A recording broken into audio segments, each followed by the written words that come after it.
The radar signals I was tracking on the screen. I've been working in North American airspace for 7 years, and this was the first time I'd seen anything like it.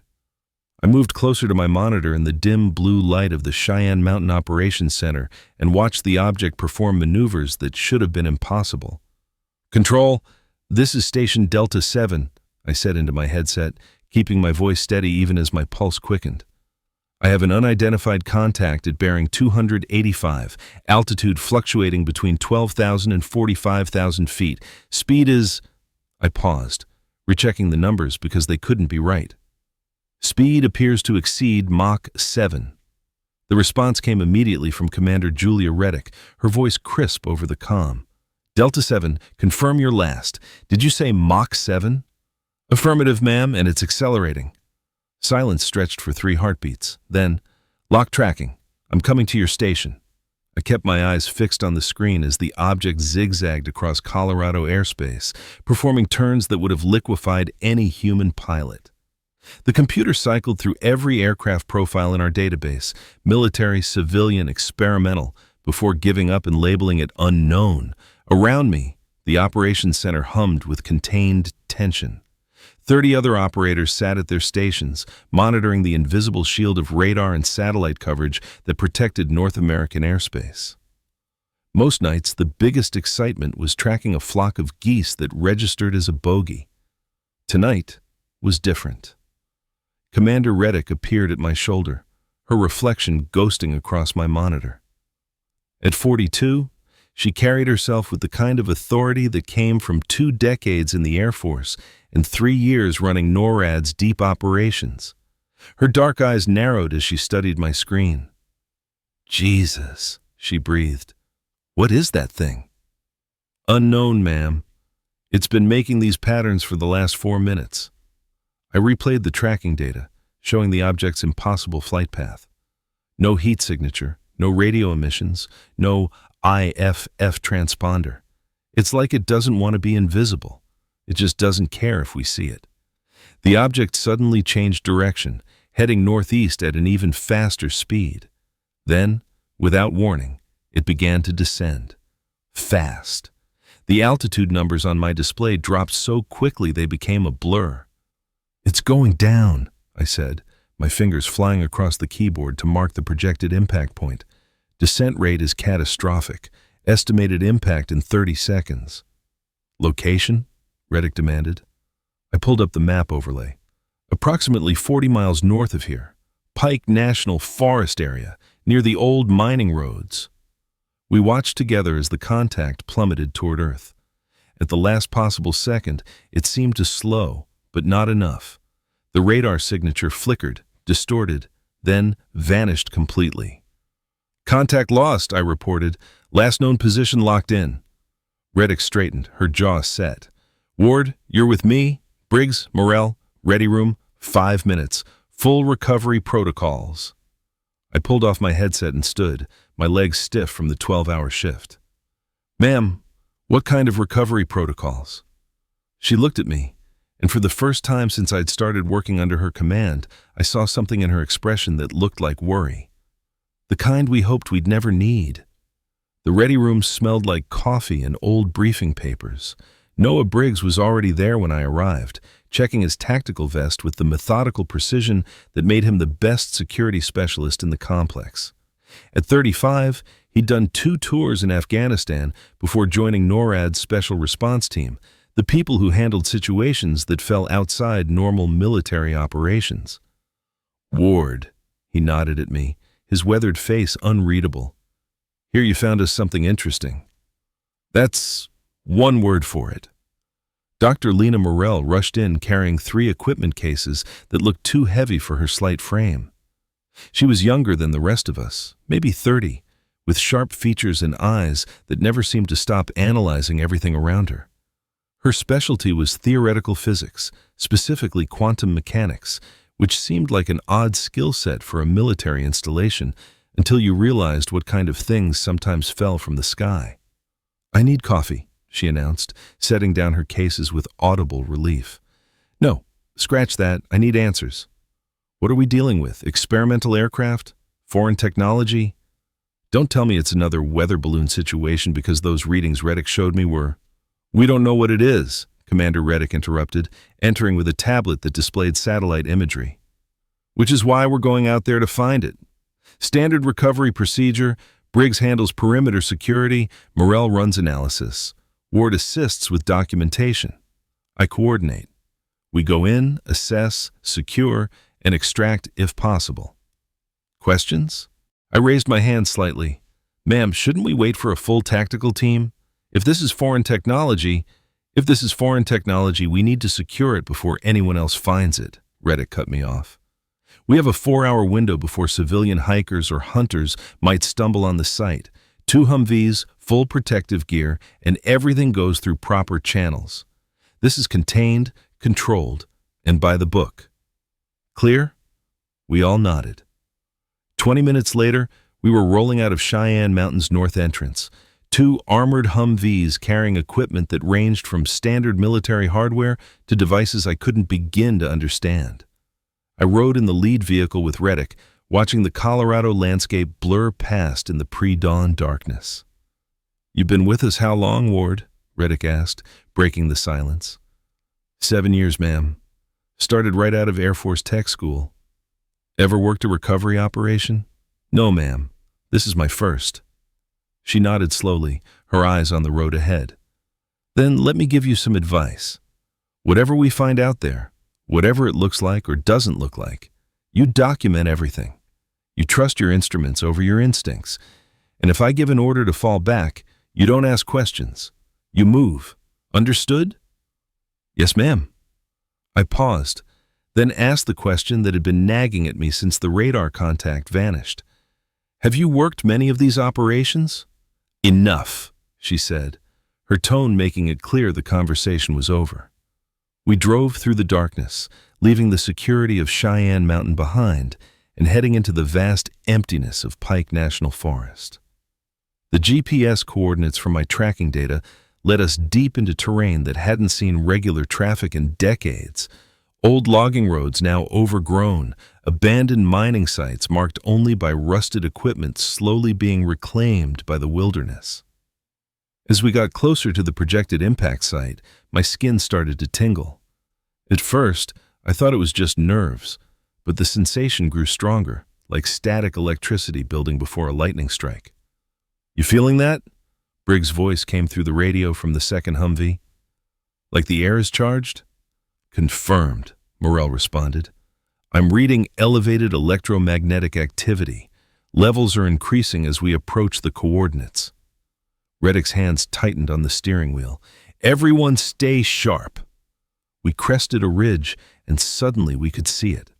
A scar cut through the forest, trees sheared off at weird angles, the ground torn up in a pattern that didn't match any crash site I'd ever studied in training. And at the end of that scar, partially buried in the torn earth, was something that made my brain struggle to process what my eyes were seeing. It wasn't a conventional aircraft, it wasn't even shaped right.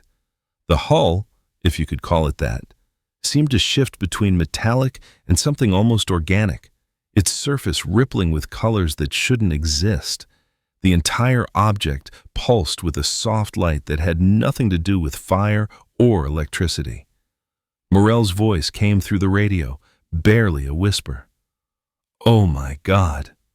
Reddick brought the Humvee to a stop about 50 yards from the object. Through the windshield, we stared at something that shouldn't exist, something that violated every understanding of physics and engineering I'd ever learned. Briggs, Reddick's voice was steady, all business. Perimeter, now. Copy that? I watched as Briggs and his team spread out, creating a secure zone around the crash site. My hands found the camera equipment automatically, years of training taking over when my conscious mind wanted to shut down. Ward, Morrell, with me, Reddick ordered. Full protective gear. And whatever that thing is, we don't touch it until Morrell gives us readings. We approached slowly, our boots crunching on ground that had been fused into glass-like consistency by the craft's passage. Up close, the wrongness of the object became even more apparent. The surface seemed to exist in multiple states at once, solid and liquid, opaque and transparent. Looking at it too long made my eyes water and my head ache.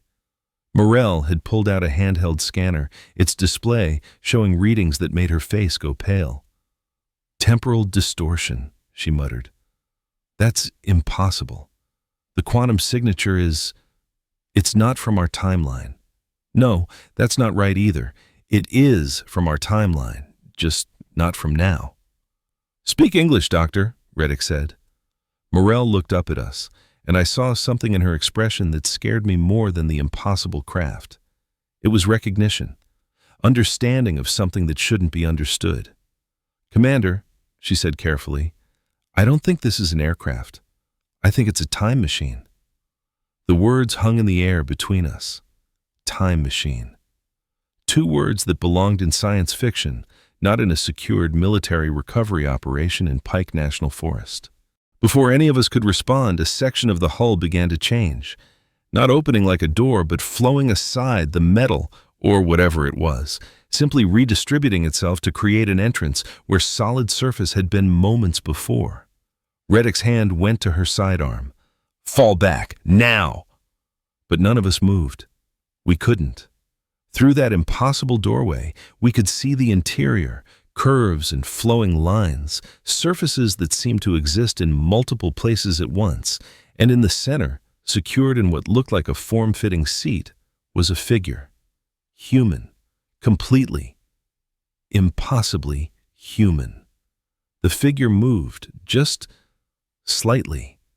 A hand lifting, a head turning, alive. "Get medical here now," Reddick barked into her radio. "And someone bring me a Geiger counter, a thermal scanner, and anything else we can use to figure out if it's safe to approach." "Commander," Morel said, her scanner beeping frantically, "the temporal distortion is increasing. Whatever happened to this craft, whatever brought it here, it's not over. The timeline is still trying to compensate." I didn't understand half of what she was saying, but I understood the tone. We were standing at ground zero of something that could get much, much worse. The figure in the craft moved again, and this time I heard something. Not through my ears, but directly in my mind. A voice that seemed to come from everywhere and nowhere at once. Help! Just that one word, but it carried with it a weight of exhaustion, pain, and something else. Urgency. I took a step forward before I even realized I was moving. "Ward, stand down," Reddick ordered. But the voice came again, clearer this time. "Please, timeline collapsing. Need help. You're the only ones who can hear." I turned to Reddick. "Ma'am, I think it's telepathic. It's asking for help." "You think or you know?" I know. I can hear it in my head." Morel suddenly grabbed my arm. "Ward, describe exactly what you're hearing, word for word." I repeated the message, and I watched her face shift from skeptical to alarmed. "Commander, we need to get that person out now," Morel said urgently. "If what Ward is hearing is accurate, we're not just dealing with a crashed time traveler. We're dealing with an active temporal collapse. If that craft destabilizes completely while the occupant is still inside." "What happens?" Reddick demanded. "Best case scenario? A localized temporal disruption that erases everything in a quarter-mile radius from ever existing. Worst case? The disruption propagates and starts unraveling causality across the entire region." Reddick's jaw clenched. "Briggs, get a medical team to my location. Morel, tell me how to safely extract someone from a time machine. Ward, keep that mental channel open if you can. I need to know if anything changes." I focused on the voice in my head, trying to respond. "We're coming to help. Just hold on." A feeling washed over me, relief mixed with urgency. And then, hurry. I'm the only one who knows what's coming, what they're planning, what will happen if they succeed. "Ma'am," I said, my voice tight. "It says it has information about something that's coming, something that's being planned." "That's a problem for later," Reddick decided. "Right now we focus on extraction. Morel, you're up." The next 20 minutes were the most carefully controlled chaos I'd ever witnessed. Morel directed us in setting up a portable containment field, technology I'd never seen before, pulled from cases marked with clearance levels above my pay grade. The field would theoretically stabilize the local space-time enough for us to safely approach the craft. When the field powered up, the air inside its perimeter took on a strange quality, like reality itself had been crystallized. The pulsing distortions from the craft diminished, though they didn't disappear entirely. "Okay," Morel said, checking her readings one last time. "We've got maybe 10 minutes before the field overloads. Let's move." Reddick, Briggs, and I entered the containment field together. The transition was jarring. One step, we were in normal Colorado morning air. The next step, reality felt thick, resistant. The craft's entrance stood before us, that impossible doorway leading into an interior that hurt to look at directly. I was the first one through. The inside of the craft was even stranger than the outside. Everything curved and flowed, surfaces that seemed to be solid metal one moment and translucent energy the next. But what drew my attention was the figure in the center, definitely human. Male, probably in his early 30s, with features that could have belonged to anyone you'd pass on the street. But his skin had a faint luminescence to it, and his chest rose and fell with breathing that seemed too perfect, too rhythmic. "Help me get him out," I said, moving to the chair that held him. As my hands touched his exposed skin, that strange tingling sensation intensified. His eyes opened. They were human eyes, hazel with flecks of gold, but they held a depth that made me feel like I was looking into something vast and ancient. For a moment, he just stared at me, and I felt his consciousness brush against mine. Not invasive, but curious, almost gentle. "Thank you," he said aloud, his voice hoarse. "My name is Kai.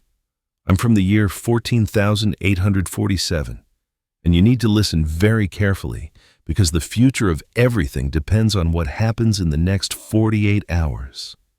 We got Kai onto a stretcher and out of the craft with minutes to spare before Morel's containment field began to fail. The moment we cleared the perimeter, the field collapsed with a sound like reality snapping back into place, and the craft pulsed with renewed intensity. "Get him in the medical transport," Reddick ordered, "and someone get me a secure line to NORAD command. We're going to need a full containment team out here." I rode in the back of the medical Humvee with Kai, watching as the medics took his vitals. Every reading came back impossibly perfect. Blood pressure, heart rate, oxygen levels, all optimal. Yet he looked exhausted in a way that went beyond physical fatigue. "You heard me, didn't you?" Kai said quietly, his eyes finding mine. "In your mind?" "Yeah. How did you do that?" "Enhanced neural pathways, standard modification in my time. Most of humanity can communicate telepathically by the 120th century. He shifted on the stretcher, wincing slightly. "Though, right now, I wish I had better pain tolerance modifications." "What happened to your ship? To you?" Kai's expression darkened. "Something that shouldn't have been possible. I was on a standard observation mission. We catalog key historical moments, study but never interfere. I was returning to my own time when my craft was hit by a temporal shockwave. Someone, somewhere, had just altered a major event. The shockwave destabilized my navigation systems and threw me into your timeline. Who would do that, and why?" Before he could answer, Reddick's voice came through the Humvee's speakers. "Ward, how's our passenger?" I glanced at the medics, who gave me a thumbs up. "Stable, ma'am. Vitals are actually perfect. Too perfect." "Good, because we need answers, and we need them fast. I've got about 12 different agencies asking questions I can't answer yet." The drive back to Cheyenne Mountain took 40 minutes, but it felt like hours. Kai drifted in and out of consciousness, and whenever he was awake, he muttered things that didn't make sense. Dates, names, locations. I recorded everything, knowing it would be important later. When we finally reached the secure medical facility deep inside Cheyenne Mountain, Kai was transferred to an isolation unit. The room was designed for biological threats, with multiple layers of containment and observation windows that let us watch without being exposed. It felt wrong treating a man like a virus, but Reddick wasn't taking chances. "Dr. Morell, I want a full analysis," Reddick ordered as we gathered in the observation room. "Everything. His biology, the craft's technology, those temporal readings, and Ward, I need you to write a report on everything he said telepathically, every word, exactly as you heard it." "Yes, ma'am." Over the next 6 hours, Morell ran tests that should have been impossible. Cellular analysis showed human DNA, but the structures were optimized in ways our science couldn't explain. His cells regenerated faster, his neural connections fired with quantum efficiency, and his entire body seemed to operate at a level of perfection that suggested millennia of biological enhancement. "He's definitely human," Morell explained during a briefing, "but he's what humanity becomes after another 13,000 years of evolution and technological enhancement. His body is a masterpiece of bioengineering." "Can we trust him?" Reddick asked. "That's above my pay grade, Commander, but physiologically? He's not hostile. His stress hormones are elevated, consistent with someone who's experienced trauma, but there are no indicators of deception or malicious intent." I spent most of that time in the observation room, watching Kai through the reinforced glass. He sat on the medical bed, looking surprisingly calm for someone who'd just crashed in the wrong millennium. Occasionally, his eyes would meet mine through the glass, and I'd feel that strange mental touch again. "You're worried I'm dangerous," his voice said in my mind. "I understand. In your position, I would be too." I grabbed the intercom. "Can you hear me without the telepathy?" "Yes," he said aloud, his voice clear through the speakers. "But the telepathy is faster, more precise, less room for misunderstanding." "Then use it. Tell me what's really going on. You said something was planned, something that threatened everything." Kai stood and walked to the window. Even through the glass, his presence was unsettling. He looked human, but there was something in the way he moved, the way he held himself, that spoke of fundamental differences. "I need to show you, not tell you," he said mentally. "Words aren't enough." "May I?" "What do you mean, show me?" "A memory transfer. I can share what I know directly with your consciousness. It won't hurt, and you'll understand everything in seconds instead of hours." I looked at the camera in the corner of the room, knowing Reddick was watching. This was way outside protocol. But if Kai was right about a threat to the timeline, we didn't have time for bureaucracy. "Do it," I said. What happened next was impossible to describe. Images flooded my mind. Not my memories, but his. I saw the world of 14,847, a Earth transformed beyond recognition. Cities that floated in the sky, oceans full of bioluminescent structures, humanity spread across the solar system in a peaceful, unified civilization. But then the images darkened. I saw other beings, humans, but not. Things that had evolved so far past baseline humanity that they barely resembled their ancestors. Beings from the year 50,000, existing partially outside normal space-time, viewing earlier humanity as nothing more than experimental subjects. And I saw what they were doing, creating alternate timelines, running experiments, erasing entire realities when they were done studying them. Billions of lives snuffed out of existence for academic curiosity. I saw their target, our timeline, the prime timeline that led to the future Kai came from. They wanted to experiment on us, to see what happened if key events were changed. What if World War II ended differently? What if the internet was never invented? What if climate change was solved in 2030 instead of 2089? Each experiment would create a new reality, study it, then collapse it, and try again. And in their wake, everything that had existed, all the lives, all the experiences, all the potential futures, would simply cease to be. The memory transfer ended, and I gasped, grabbing the wall for support. My heart hammered in my chest. Jesus Christ, I breathed. Now you understand, Kai's voice was gentle in my mind. They're already here. They have a base somewhere in this time period, and they're preparing their first major experiment. If we don't stop them, your entire timeline will be the first of many to be erased. I hit the intercom button. Commander Reddick, you need to get in here now, all of you. 10 minutes later, the observation room was crowded with the full team.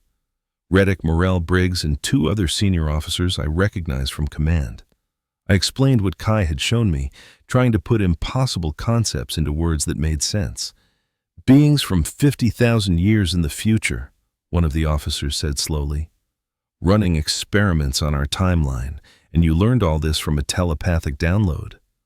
I know how it sounds, sir, but it aligns with the temporal readings, Morrell interrupted. I've been analyzing the data from the crash site. There are quantum signatures that indicate multiple timeline intersections. It's like someone's been poking holes in the fabric of causality. Reddick stared at Kai through the glass. If he's telling the truth, this is beyond anything we're equipped to handle. We need to escalate this to the Pentagon, maybe the President. That would be a mistake. Kai's voice entered all our minds at once, making several people jump. Forgive the intrusion, but time is critical. The rogue faction monitors governmental communications. The moment you report this through official channels, they'll know we're on to them. So, what do you suggest? Reddick asked aloud. Kai pressed his hand against the glass. Let me out. Give me access to your satellite network and Dr. Morrell's quantum equipment. I can locate their base, and then we can stop them before they begin their first experiment. You're asking us to trust you with classified military infrastructure based on a telepathic story about evil time travelers, Briggs said flatly. Yeah. The room fell silent. I could see Reddick weighing the options, calculating risks against potential rewards. Finally, she turned to me. Ward, you've been in his head. What's your gut tell you? I thought about everything I'd seen in that memory transfer. The fear in Kai's thoughts, the desperation, the genuine love for a future that might never exist if we failed. He's telling the truth, ma'am, and we're running out of time. Reddick nodded slowly. Morrell, what's the worst-case scenario if we trust him and he's playing us? He gets access to classified data and potentially dangerous equipment. Morrell paused. But if he's telling the truth and we don't help him, our entire timeline and everyone in it ceases to exist. I'd say that's worse. Agreed. Reddick turned to the security team. Release him from containment, but he stays under guard at all times. One wrong move, Kai, and you'll discover how primitive we really are. Understood, Commander. Thank you. They brought Kai to one of Cheyenne Mountain's deep research labs, a classified section where Morrell had been conducting experiments in quantum mechanics that I didn't have clearance to know about. The room was filled with equipment that looked like it belonged in a science fiction movie. Crystalline structures, holographic displays, and machines that hummed with barely contained energy. Kai moved through it all with the confidence of someone who'd worked with far more advanced technology. His fingers flew over keyboards, his eyes scanning displays faster than should have been possible. The quantum entanglement network is primitive but functional, he muttered, more to himself than us. I can work with this. Dr. Morrell, can you increase the aperture on this quantum scanner? The what? That scanner doesn't have an aperture. Kai made an adjustment to a device that wasn't supposed to be adjustable. Suddenly, new readings appeared on the displays, patterns and signatures that Morrell studied with growing excitement. Oh my God, she breathed. How did you do that? This is reading temporal echoes. We've been trying to develop this technology for years. Your baseline theory is sound, Kai said. You just needed better calibration. His hands never stopped moving. There. I'm detecting quantum anomalies consistent with temporal manipulation, 3 major signatures across North America alone. A map appeared on the main display, showing 3 pulsing points, one in Nevada near Area 51, one in Alaska, and one— "That's only 80 miles from here," I said, pointing to the closest signature. "In the mountains." "Their primary research station for this region," Kai confirmed. "From there, they can access any point in North American history within a 1,000-year radius." He turned to face us. "This is where we need to go, where we need to stop them." Reddick studied the map. "What kind of defenses are we talking about?" "Technology 40,000 years beyond yours. Beings who can manipulate time itself. Weapons that can age you to dust or reverse you to non-existence." Kai's expression was grave. "In a direct confrontation, you have zero chance of survival." "Then how do we stop them?" Briggs asked. Kai reached into his uniform, the strange material that had survived the crash without a tear, and pulled out what looked like a small crystal. "With this, a temporal disruptor modified from my era's technology. It won't kill them, they're too evolved for that, but it can lock them into a single timeline, strip away their temporal abilities long enough for us to destroy their equipment." "One device against an entire base," Reddick said. "Not great odds." "I can make more. Given Dr. Morell's lab in 12 hours, I can manufacture enough disruptors to arm a small team." Kai looked at each of us in turn. "But I need help. I can't do this alone. The rogue faction won't expect resistance from your time period. They think of you as barely sentient. That's our advantage. Strike fast, hit hard, and seal their dimensional breach before they realize what's happening." I found myself nodding before I even consciously decided. "I'm in." "Ward, you're a radar operator, not a soldier," Reddick pointed out. "I'm the only one here who can hear Kai telepathically without him actively projecting. If things go wrong, that communication advantage might make the difference." Reddick looked at Briggs. "Your assessment?" "It's suicide," Briggs said flatly. Then he shrugged. "But if the alternative is letting our entire reality get erased, I'd rather die fighting." Morell was already pulling up schematics on her tablet. "I'll need to reconfigure half the lab's equipment, but if Kai can teach me the principles, I think I can help manufacture these disruptors." Reddick was quiet for a long moment. Finally, she nodded. 12 hours. We equip, we plan, and we go in before anyone higher up the chain realizes what we're doing. Because if we report this properly, it'll take weeks to get approval. Weeks we don't have." She turned to Kai. "You'd better be right about this, because I'm risking my career, my freedom, and potentially my life on the word of a time traveler I met 6 hours ago." "You're risking far more than that, Commander," Kai's voice entered her mind. "You're risking everything. But I promise you, if we succeed, you'll have saved not just your timeline, but countless others that haven't even existed yet." The next 12 hours blurred together in a frenzy of preparation. Kai worked with Morell to manufacture the temporal disruptors, teaching her principles of quantum mechanics that wouldn't be discovered for millennia. The resulting devices looked wrong, like rifles designed by someone who'd only heard a description of a gun, all impossible angles and surfaces that hurt to look at directly. I spent my time learning how to use the disruptor, practicing in a shielded firing range deep in the mountain. The weapon didn't fire projectiles in any conventional sense. Instead, it created localized temporal fields that would lock a target into a single moment, stripping away their ability to manipulate time. "Don't aim where they are," Kai instructed. "Aim where they might be, where they were, where they will be. These beings exist in multiple temporal states simultaneously. You need to target all of them at once." "That makes no sense." "I know. Trust your instincts instead of your training. Your mind knows how to do this, even if your conscious thoughts don't." Briggs assembled a tactical team. 4 other security specialists who'd worked classified operations before and knew how to keep their mouths shut. They trained with the disruptors, learning to think sideways, to aim at possibilities instead of certainties. As the 12-hour mark approached, we gathered in a briefing room that had been swept for bugs 3 times. Kai stood at the front, looking more tired than I'd seen him. Creating the disruptors had taken something out of him, some reserve of energy he'd been running on since the crash. The rogue research station exists in what we call a temporal fold, he began. A pocket of space tucked outside normal time flow. From the outside, it'll look like empty mountain wilderness, but once we breach their perimeter, the true structure will reveal itself. A holographic map appeared above the table, showing terrain 80 miles northwest of Cheyenne Mountain. The entrance is here, in what appears to be an abandoned mining site. We'll need to move fast once we're inside. The longer we're exposed to their temporal field, the more reality itself will start to seem flexible.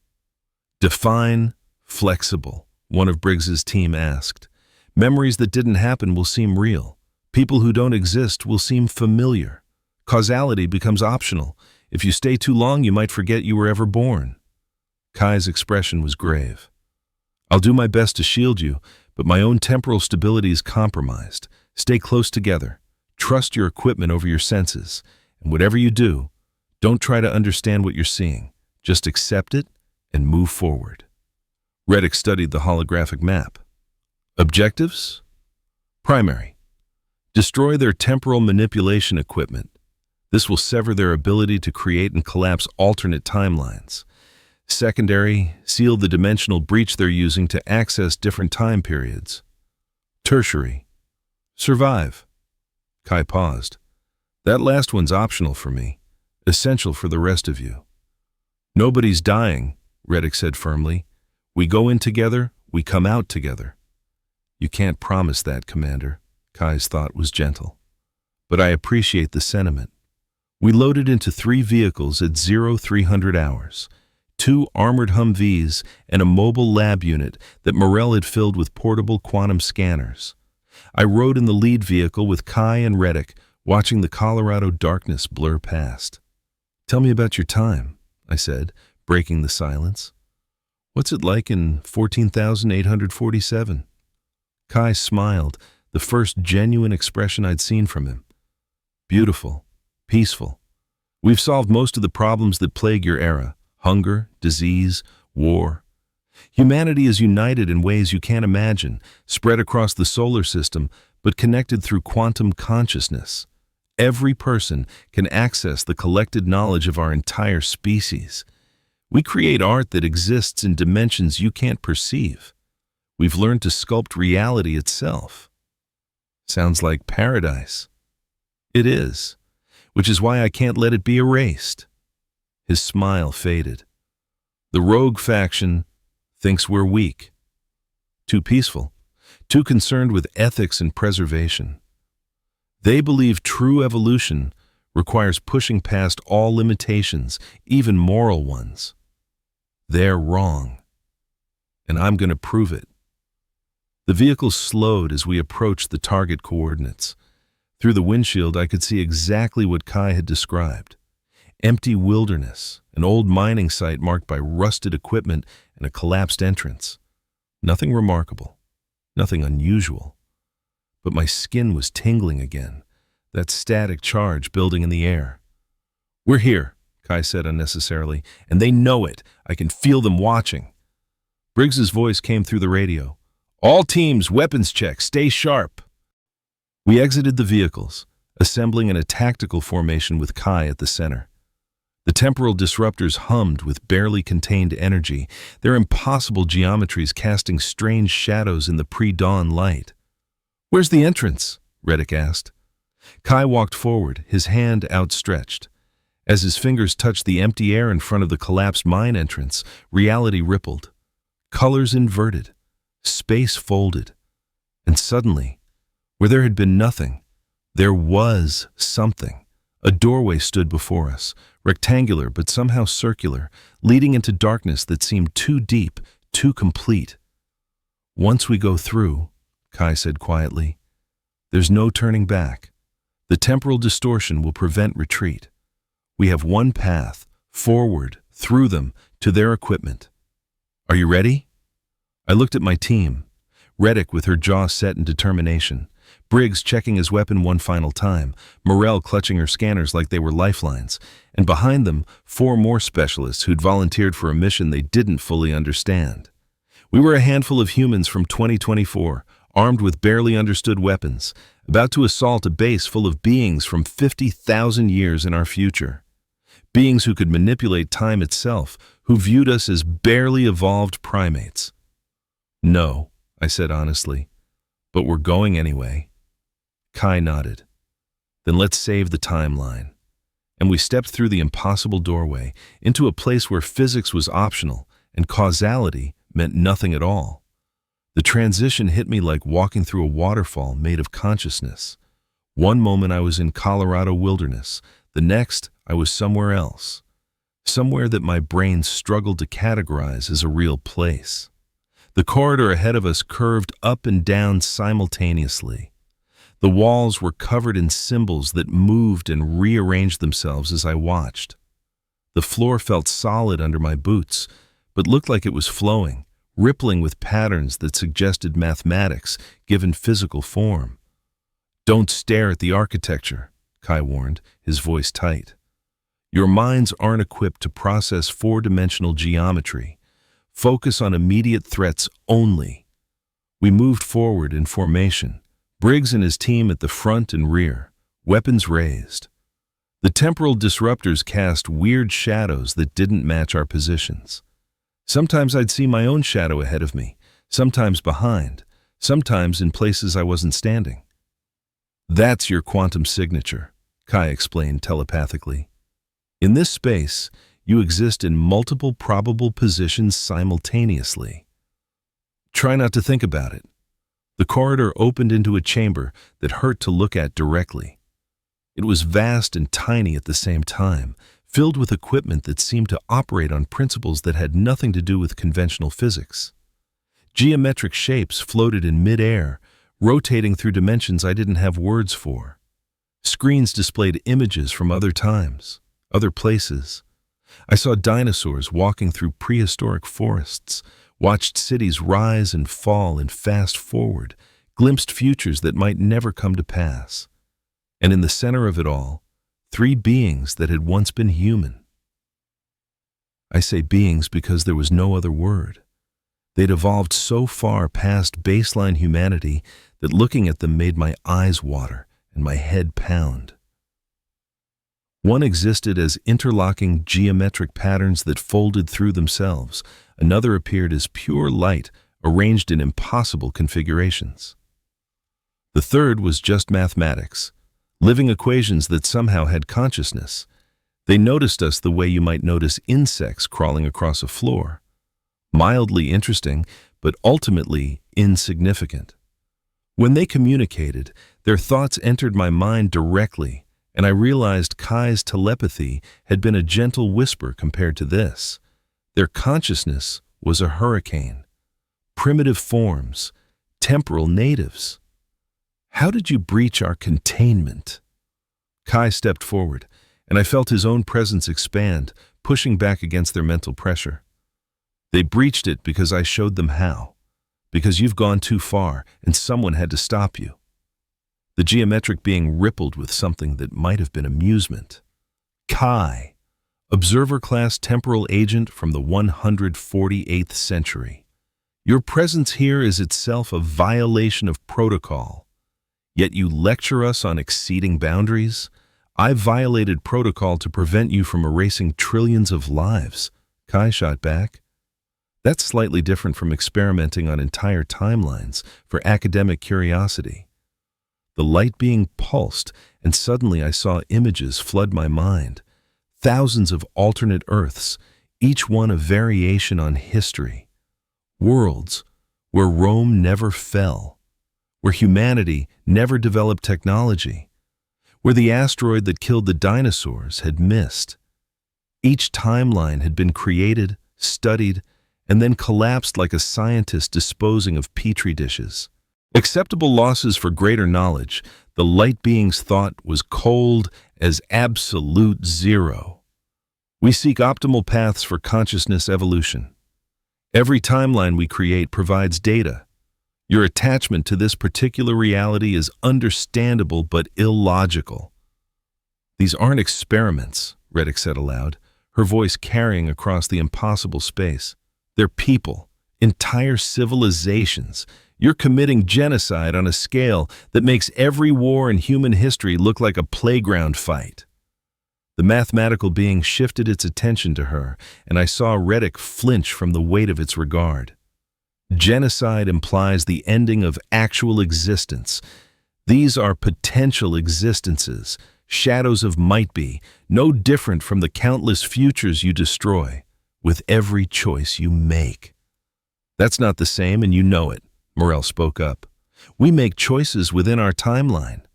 You're creating entire realities just to destroy them. That's not research. It's godhood without responsibility. An apt comparison. Though you give us too much credit, we are not gods. Merely beings who understand that knowledge justifies any cost. Kai's form solidified, becoming more substantial. Then let me show you the cost. What happened next was impossible to describe. Kai reached out with his consciousness and somehow grabbed hold of the geometric being's awareness. For a moment, I felt what he was doing, forcing the creature to remember its own origins, to feel the weight of every erased timeline, every ended life, every collapsed potential future. The geometric being shuddered. For just an instant, I saw something underneath its evolved form, a shadow of the human it had once been, millions of years ago. And in that shadow, I saw horror, recognition. The capacity for empathy that it had buried under eons of evolution. "Stop," it commanded, but its mental voice was weaker. "What have you done?" "Reminded you what it means to be human," Kai said quietly. "You've suppressed your empathy, your connection to others, but you can't eliminate it entirely. It's still there, buried deep. And now you have to face what you've really done." The other two beings reacted immediately. The light being struck out with temporal energy, and suddenly the floor beneath Briggs's team aged 1,000,000 years in seconds. They jumped back just in time, but where they'd been standing was now dust. "Fire," Reddick ordered. We opened up with the temporal disruptors. The weapons discharged with sounds that shouldn't exist. Notes that pitched up into silence, cracks that arrived before we pulled the triggers. The geometric being took a direct hit, and its form flickered, losing cohesion. The mathematical being created duplicates of itself, each one existing in a slightly different moment, filling the chamber with versions of itself from alternate timelines. Briggs's team fired in all directions, trying to hit the originals among the copies. Morell had her portable quantum scanner out, shouting readings over the chaos. "The equipment in this room is connected to 17 different temporal streams. If we can destroy the central node..." A wave of temporal energy washed over us.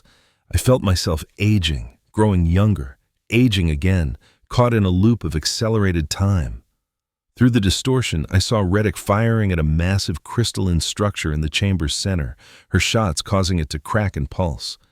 Kai moved like light itself, flowing between attacks, deflecting temporal strikes, his own body starting to dissolve as he pushed past his limits. "The anchor!" his voice screamed in our minds. "Destroy the temporal anchor!" I saw it then. A sphere of absolute darkness at the heart of the crystal structure. A point that seemed to swallow light and time itself. That was what allowed the rogue beings to access multiple timelines simultaneously. Destroy it, and they'd be trapped here, in our time, without their godlike powers. I raised my disruptor, aimed not at where the sphere was, but where it would be. Where it had been, where it might be in any timeline. And I fired. The discharge hit perfectly. The temporal anchor cracked. The being screamed, not in sound, but in raw mental anguish that drove everyone to their knees. Reality itself shuddered. The chamber began to collapse, not physically but temporally, different time periods bleeding into each other. "Fall back," Reddick ordered. "Everyone out now!" But Kai wasn't moving. He stood at the center of the chaos, his form burning from within. "I have to seal the breach," he said, his mental voice already fading. "If I don't, the temporal cascade will spread. Your entire region will be caught in a causality loop." "No," I shouted. "There has to be another way." "There isn't, but this is what I came here to do." His form was almost transparent now. "Tell them, tell the future. Tell them I chose this, that humanity is worth preserving." He touched the shattered temporal anchor, and his consciousness exploded outward, filling the breach, sealing it with his own quantum signature. The rogue beings were caught in the implosion, their evolved forms unable to maintain cohesion as their connection to multiple timelines severed. The chamber collapsed around us. We ran, sprinting back through corridors that were folding in on themselves, reality trying to remember what it was supposed to be. Behind us, the entire structure was falling apart, erasing itself from ever having existed. We burst out of the impossible doorway just as it sealed forever, leaving only empty wilderness and the rusted remains of an old mining site. The sun was rising over the Colorado mountains, painting everything in shades of gold and red, normal colors, normal physics, normal time. We'd done it. We'd stopped the rogue faction, sealed their breach, saved the timeline. And Kai was gone. The aftermath of temporal incursion was nothing like coming down from a normal adrenaline rush. We drove back to Cheyenne Mountain in silence, each of us trying to process what we'd just experienced. Every time I closed my eyes, I saw those impossible geometries, those beings that had once been human, but had evolved into something that viewed their ancestors as experimental subjects. Reddick was on the encrypted radio for most of the drive, speaking in careful code to someone high up the command chain. I caught fragments. Situation contained, no conventional threat. Specialized cleanup required. She was already building the cover story, layering in just enough truth to satisfy questions without revealing the whole impossible reality.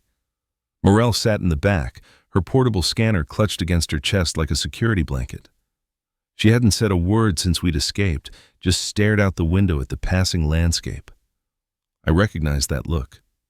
She was trying to convince herself that Colorado wilderness was real, that the sun rising over the mountains operated on normal physics. When we finally pulled into Cheyenne Mountain's vehicle bay, the medical team was waiting. They checked us over for radiation, biological contamination, conventional injuries. They found nothing. Physically, we were fine. Psychologically was another matter. "Debriefing in 6 hours," Reddick announced as the medical team cleared us. "Everyone gets some rest first. That's an order. And no one discusses what happened until we're in a secure facility, not with each other, not even with yourselves." We dispersed to our quarters. I made it to my room, sat down on the edge of my bed, and realized my hands were shaking. Not from fear or exhaustion, from the knowledge of what we'd faced, what we'd stopped, and what it meant for humanity's future. Kai had shown me glimpses of what we could become. A species that had survived near extinction and emerged unified, peaceful, advanced beyond anything we could currently imagine. And for a few terrifying hours, that entire future had hung by a thread. I tried to sleep, but every time I drifted off, I dreamed of temporal distortions. Memories that weren't mine bleeding through. Lives I hadn't lived, but could remember living. The rogue being's experiments had touched something in all of us, left fingerprints on our consciousness that would probably never fully fade. The debriefing started at 1400 hours in a conference room I'd never seen before, buried even deeper in the mountain than the research labs.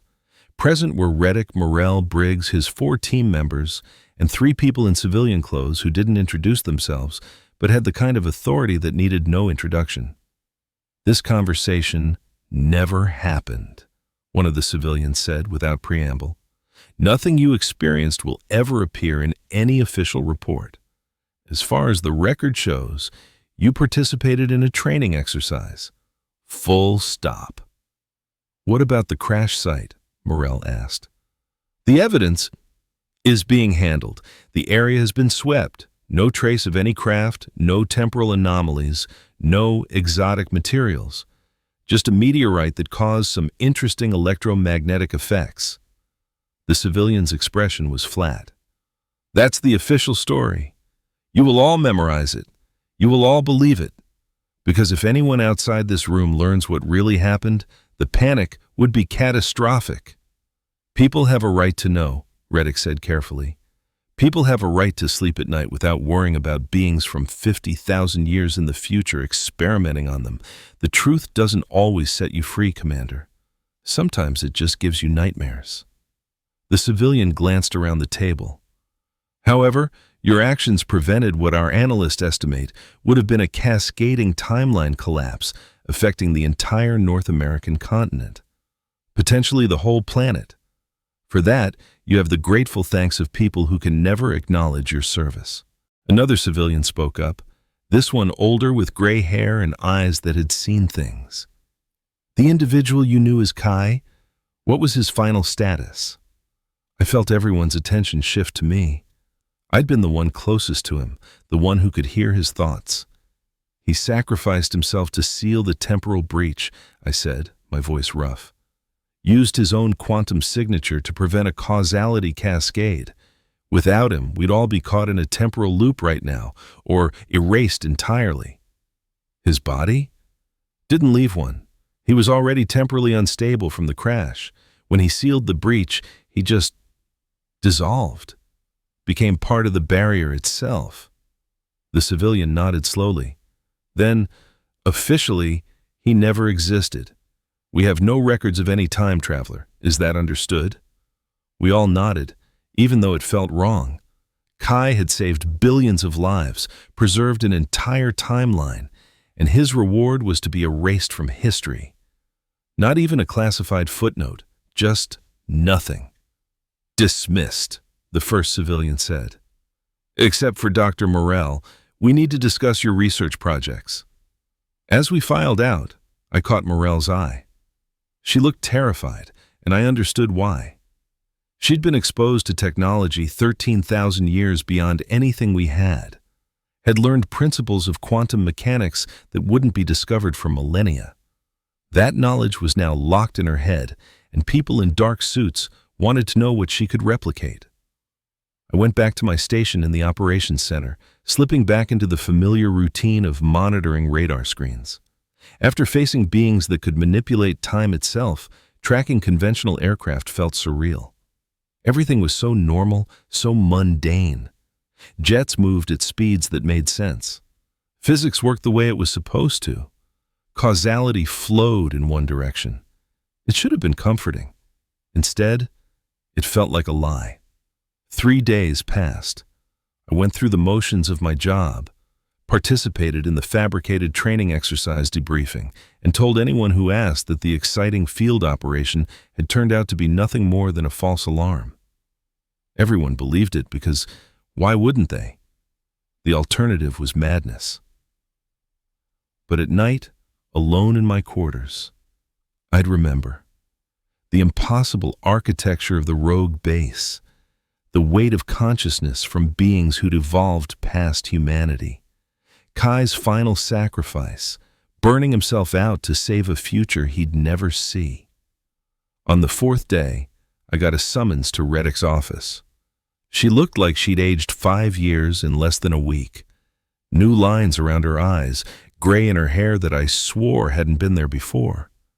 When she gestured for me to sit, her movements were tired in a way that went beyond physical exhaustion. "How are you holding up, Ward?" "Honestly, I'm not sure. Sometimes I wonder if it really happened or if I had a psychotic break." "It happened." Reddick pulled a tablet from her desk drawer. "Dr. Morell's been working with the people upstairs, trying to recreate some of the temporal scanning technology Kai showed her. She's made progress. Enough that we now have equipment that can detect localized timeline distortions." She turned the tablet toward me. On the screen was a map of North America, marked with 3 pulsing points, the same 3 signatures Kai had shown us. "Alaska, Nevada, and Colorado," I said. The 3 research stations. Only one was active, the one we destroyed. The other 2 are dormant now, probably have been for months, maybe years, waiting for orders from controllers who no longer exist. Reddick's expression was grim. But here's what concerns me. Morell found 17 other signatures, smaller, subtler, scattered across the globe. We don't know what they are. Failed experiments, monitoring stations, sleeper agents from other time periods? You're saying it's not over. I'm saying we stopped one faction, one group of rogue time travelers who got caught experimenting in our backyard, but temporal manipulation technology exists in multiple future periods. There could be others, less ambitious, more careful, or just playing a longer game. I sat back, processing this. We'd won a battle, not the war. And this war was being fought across thousands of years with weapons we barely understood. Why are you telling me this? I asked. Because you and I both know you can't just go back to tracking normal aircraft after what you've seen. Neither can Morell or Briggs. We've been exposed to knowledge that changes everything. Reddick stood and walked to her window, looking out over the operations center below. There's a new division being established, unofficial, deeply classified, funded through black budgets that don't officially exist. Its mission is to monitor for temporal incursions, investigate timeline anomalies, and respond to threats that exist outside conventional understanding. Temporal Defense. That's the working name. I've been asked to command it. Morell will head research, Briggs will handle tactical operations, and I want you as our monitoring specialist. Your ability to interface with Kai telepathically was unique. Morell thinks it indicates sensitivity to temporal distortions that most people don't have. I thought about what she was offering. A chance to leave behind the mundane reality of tracking aircraft and step into something larger. A mission that spanned not just countries, but centuries. Protecting not just our nation, but our entire timeline. It should have terrified me. Maybe it did. But I also remembered Kai's words, his final message before he dissolved into quantum foam. Tell them I chose this, that humanity is worth preserving. When do I start? I asked. Reddick smiled, the first genuine expression I'd seen from her in days. Welcome to Temporal Defense Initiative, Ward. Your first assignment is studying these 17 new signatures. Find out what they are, what they're doing, and whether we need to worry about them. Any other assignments I should know about? Her smile faded. Yes, one more thing. Kai's craft is still out there. We secured it before any civilian agencies could respond, moved it to a classified facility. It's damaged, but intact. Morell thinks we might be able to learn from it, reverse engineer some of its technology, but it's also a beacon. Anything with temporal scanning capabilities could detect it. We need someone monitoring the site 24/7, watching for any signs of interest from other time travelers. You think they'll come looking for it? I think Kai wasn't the only time traveler who's ever crashed here. And if others know there's a damaged craft from 14,847 sitting in a warehouse in Nevada, they'll want it. For the technology, for the knowledge, or just to keep it out of primitive hands. Reddick pulled up another file on her tablet. We're setting up a permanent monitoring station. Small team, full discretion, complete autonomy. Interested? I thought about my life before the crash. 12-hour shifts staring at radar screens, tracking routine air traffic, going home to an empty apartment, and a future that stretched out in predictable, comfortable monotony. I'd been good at it, content even. But that was before I'd seen what humanity could become. Before I'd watched beings from the year 50,000 try to erase our timeline like we were nothing more than data in an experiment. Before I'd felt the weight of an entire future resting on the choices made in the present. I'm interested, I said. Over the following weeks, Temporal Defense Initiative took shape in the shadows of official channels.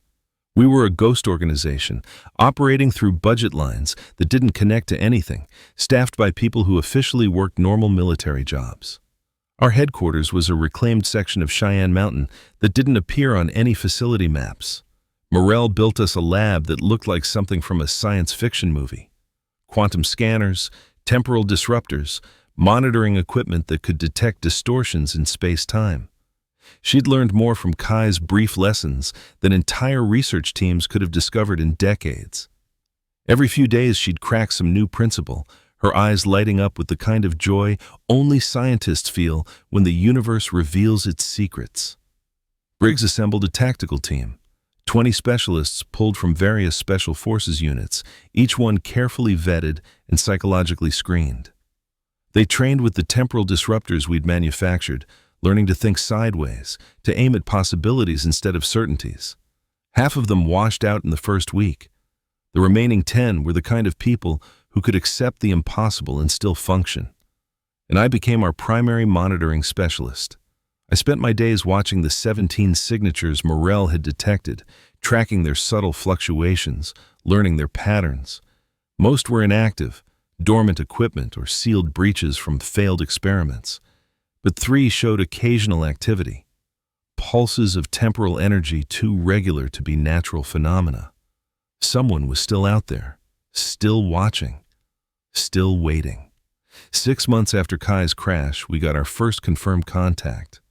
One of the Nevada signatures activated suddenly at 0247 hours. Morel's detection equipment lit up like Christmas, showing temporal distortions consistent with an active breach. "We have incoming," I announced over the TDI network. "Signature Delta 4 has gone active. Energy readings consistent with a temporal vehicle entering our timeline." "Deployment Team Alpha, suit up," Briggs's voice came back immediately. "Morel, give me an analysis. What are we looking at?" "Smaller than Kai's craft, different quantum signature. Not from his era. This is from further in our future. Maybe 8,000 years. Morel's voice had that edge of excitement mixed with fear. "But it's stable. Controlled descent. This isn't a crash." "Someone's visiting on purpose," Reddick said. "Could be hostile. Could be another rogue faction. Or it could be someone from Kai's era checking on what happened here," I finished. "Coming to see if we stopped the rogue faction. Only one way to find out." Reddick's command voice cut through the speculation. "Full deployment. Ward, Morel, you're with me. Briggs, your team provides security. And everyone remember, we don't know if they're friends or enemies. Proceed with caution, but be ready for anything." An hour later, we were racing through Nevada desert toward the location of the temporal signature. Dawn was just breaking, painting the landscape in shades of orange and gold. Ahead, I could see distortions in the air, reality rippling like heat waves, but wrong. Too structured, too intentional.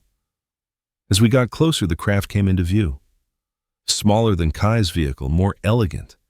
Its hull was the same impossible material, but this craft was intact, undamaged. It sat on the desert floor like it belonged there, its presence seeming to stabilize the local space-time. A doorway opened in its side. A figure emerged, and my breath caught. She looked human, completely, perfectly human. But her eyes held that same depth I'd seen in Kai, that sense of looking at someone who'd witnessed thousands of years of history. She raised her hand in a gesture that was unmistakably peaceful. "Greetings, temporal natives. My name is Arya. I come from the year 8492, and I bring a message from the future you helped preserve." Her telepathic voice was gentler than Kai's, more refined, but it carried the same weight of knowledge, the same understanding of the stakes we'd faced. Reddick stepped forward, hand near but not on her sidearm. "We're listening." Arya smiled. Kai's final transmission reached our era before the timeline fully stabilized. He told us what happened here, how a small team from 2024, armed with weapons they barely understood, faced beings from 50,000 years in their future and won. How he gave his existence to seal a breach that threatened all of history. She reached into her uniform and pulled out something that glowed with soft blue light. The future is grateful. The Council of Temporal Ethics has debated for months about how to honor your actions without violating the principles Kai died to protect. We've decided on this. The glowing object floated from her hand toward Reddick. As it approached, I could see it was a data crystal, similar to the one Kai had used to manufacture the temporal disruptors. This contains knowledge, Arya continued. Not everything. That would be dangerous, but enough to help prepare your civilization for what's coming. The climate challenges, the resource conflicts, the moments where humanity will teeter on the brink. We can't tell you how to solve these problems, but we can help you understand their scope. Why? Morell asked. Why risk changing the timeline? Because Kai's last words to us were clear. They're worth the risk. He believed your species, at this stage in its development, could handle advanced knowledge without destroying yourselves. We're trusting his judgment. Arya's expression grew serious. But know this, the rogue faction you defeated was one of many. There are others in the distant future who see time itself as a playground, who will continue attempting to manipulate the timeline for their own purposes. You'll face more incursions, more threats. That's the price of existing in a universe where time travel is possible. Then why give us this knowledge? I asked. If we're just going to face more threats, doesn't that make us a bigger target? Perhaps, but it also makes you better defenders. Arya looked at each of us in turn. The future isn't fixed, it's chosen. Every day, in every decision, you shape what comes next. We're giving you tools to make better choices. What you do with them is up to you. The crystal settled into Reddick's hands. It pulsed with inner light, and I could feel the weight of knowledge it contained. Thousands of years of human achievement compressed into a format our current technology could access. Thank you, Reddick said simply. Don't thank me. Thank Kai. This is his gift, not ours. Arya turned back toward her craft. I must leave. My presence here is already creating temporal distortions. But before I go, I wanted you to know, in my time, theirs is a monument. A memorial to those who've given everything to preserve the timeline. Kai's name is engraved there, along with the names of everyone who stood with him in this moment. She paused at the doorway of her craft. Including yours. Then she was gone, the craft rising silently and vanishing into a temporal fold that closed behind it with a sound like reality, sighing in relief. We stood in the Nevada desert as the sun rose higher, watching the last traces of the temporal distortion fade. In Reddick's hands, the crystal pulsed with the promise of a future we'd helped save. Well, Briggs said, breaking the silence, guess we better figure out what to do with that. We learn from it, Morell said immediately. Study it. Use it to prepare for the next incursion. And the one after that, I added, because Arya was right. This isn't over. As long as time travel exists somewhere in humanity's future, we'll need to defend our present. Reddick looked at the crystal, then at each of us.